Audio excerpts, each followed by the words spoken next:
Pour l'exemple 2, j'ai utilisé page 218, numéro 16, dans le fond, pour parler des intérêts dans les placements.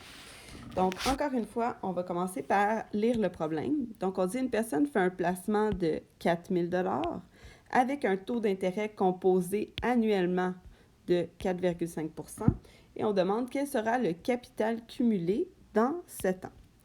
Donc, encore une fois ici, on va commencer par venir écrire nos variables. Donc ici, X est le temps cumulé en année, C de X est le capital cumulé. Maintenant, on va venir écrire la règle transformée qu'on va utiliser. Donc, on l'écrit comme ceci. C de X est égal à A, entre parenthèses, 1 plus le taux d'intérêt à la BX. Donc, encore une fois ici, A va être la valeur initiale. B, le nombre de fois qu'on capitalise sur une durée donnée. En général, c'est 1 an et c'est le cas ici parce que X, c'est le temps cumulé en année. Et TI, c'est le taux d'intérêt. Donc ici, la valeur initiale, on a dit qu'on fait un placement de 4 000 $. Le nombre de fois qu'on capitalise sur une année, donc on dit un taux d'intérêt composé annuel, donc on capitalise une seule fois.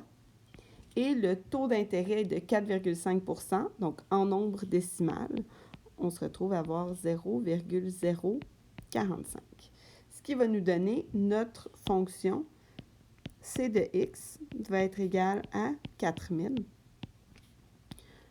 1,045, et ici, notre B est égal à 1, donc à la X. Et là, on demande quel sera le capital cumulé dans 7 ans. Ici, on cherche C de 7 qui va être égal à 4000 multiplié par 1,045 exposant 7 qui nous donne 5443,45 $. Donc, voilà 2 exemples. Si tu as besoin de plus d'exemples, n'hésite pas à me le demander. J'espère que ça va t'avoir aidé pour la résolution de ce type de problème.